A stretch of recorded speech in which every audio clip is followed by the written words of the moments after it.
When I and several others tell you that we have no friends, we mean just that.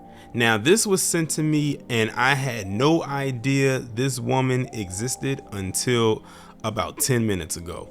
I'm recording this video on October 18, 2023. But in this picture is a woman by the name of Yayoi Kasuma or Kusama. And apparently she's this artist. She's 94 years old. I don't know if this is a recent picture of her or not, but she's a 94-year-old artist, and she's now making apologies for past racist remarks that she's made. And ironically, the timing of it is what I question, because she's about to have a new art show that's about to happen, and now she's making an apology. Now, the crazy part about it is, yes, the comments she made were about black people, but what's interesting is that it was in an autobiography that she had done back in 2002. It is 2023, 21 years later, and she's just 21 years later, and she's just now quote unquote apologizing. Look at the thumbnail, apology not accepted, and I'm putting apology in quotations because I don't even accept it as a so-called an apology. Yayoi Kasuma, a Japanese artist known for her avant-garde work, has issued an apology after racist remarks resurfaced from her 2002 autobiography Infinity Net. I deeply regret using hurtful and offensive language in my book, the 94-year-old said in a statement shared Saturday with the San Francisco Chronicle. Now let's do some little math here. She's 94 now. She had this autobiography released in 2002, 21 years ago, which means she was 73. So she was still in a ripe age when she said what she said. I want to know, when did she get over here? How long has she been in the establishment? Because if she felt like that at 73 and 21 years later she's just not issuing an apology, that means up until the day she issued this so-called apology, she still felt that way, and honestly, she still feels that way. But like I said, the only reason she's apologizing now is because she's about to have a new art show. If it didn't resurface what she said, she would not have gave this apology. That's why we as black people cannot be accepting their apologies, because they don't mean it. It usually comes when they're about to have their back against the wall, or they're about to lose some money or lose business. And that's what she's probably afraid of. So she figured, oh, if I just apologize, then everything will be good. And that's another reason why we as black people need to stop accepting their apologies, because they're not genuine. She goes on to say, my message has always been one of love, hope, compassion, and respect for all people. Apparently not. Hopefully this article says or quotes what she was said in that book. My lifelong intention has to lift up humanity through my art. I apologize for the pain I have caused. Kusama called black people primitive, hypersexualized beings in her book. She also deemed her New York City neighborhood a slum with falling real estate prices because of black people shooting each other out front and homeless people sleeping there. So there it is. I asked and I received. So she said black people are over-sexualized, primitive, hypersexualized beings, and that we were slums and causing the property to go down because, according to her, that's what black people do. Meanwhile, if it wasn't for Foundation of Black Americans, her raggedy ass wouldn't be here or be able to benefit. Go figure.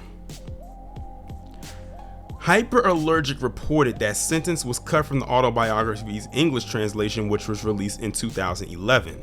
Kusama's new show opened at the San Francisco Museum of Modern Art this month, and the museum's director, Christopher Bedford, defended the artist in a recent interview with the New York Times. He says, I think it's really extraordinary, a woman in her 10th decade on Earth who has been creating a staggering body of work and was variously marginalized and discriminated against herself, comes out and apologizes for an unqualified way for racist statements. If you don't sit your goofy self down somewhere Look at this person just throwing on the cape. I don't care if this is about to be her 20th decade on Earth. If she said what she said, she deserves to be called out. I don't care how old she is. Now look at that. They're trying to use the thing of, oh, this woman's is close to 100. How dare you bring up something like that from her past? Look at how far back they reached with Bill Cosby. And they're almost about in the same age bracket. She's, of course, slightly older, but they're in that same generation, so to speak. Because she's not 10 years older than he is. Just a few years, maybe about 5 years. 6, give or take. And they reach back to destroy that man. So don't sit up here and talk about, oh, she's about to be in her 10th decade on Earth. I don't give a damn. And what she did was more recent. That was 21 years ago. That was in the last 2 decades. She was in her 70s when she said it too. And when she wrote it. And notice they said in 2011, which was 9 years after the book came out, they took out the part that she wrote. Now, mind you, that was 9 years after. So it was already there for almost a decade. It's not like they tried to snatch it away sooner rather than later. They let that thing fester for almost 10 years. But we are supposed to accept this woman's apology just because she's about to be 100? No, thank you. She can keep that. And the person who is this person, this Christopher Bedford, he can go straight to hell with that logic. Because black people are not afforded that same opportunity. Not in a million years. And that was the whole article right there. What a way to end it. On an even lower note than it was already at. But yeah, like I said, we have no friends. I feel like I sound like a broken record sometimes when I say that. We have no friends. People think that there's some kind of solidarity there. It's not. And these are some of the same people that will sit up there and saying that we are anti this and we're anti that. Well, hypothetically speaking, if we are so-called anti this and anti that, that's because they were anti this and anti that to us first. We're just giving back what you give out. So we're supposed to just sit here and allow others to just sit and talk badly about us, and we're supposed to just deal with it. We're supposed to just roll over and just take it. We're supposed to just be what's the word that I'm looking for? I can't even think of it. But if it comes to me, I'll say it. Complacent. We're supposed to be just complacent. I knew it was a word that began with letter C. We're supposed to be just complacent with whatever stones that are thrown our way, according to the person who ended off the quote of this article. No, I don't care if this woman is about to be 194. She can still get this work. It doesn't matter to me. They must not know who they're dealing with. This dude who came to defend her was more upset that people pulled up what she said and got mad. It sounded like they got mad that she even apologized. Almost like, how would dare y'all making her apologize? First off, it doesn't sound to me like anyone made her apologize. It sounds to me like her guilt caught up with her, and she finally, after 21 years, decided to apologize. But again, she only did it because of her art show. Somebody most likely dug it up and found out what she said, put it out there, and then she gave this so-called apology so she wouldn't lose business.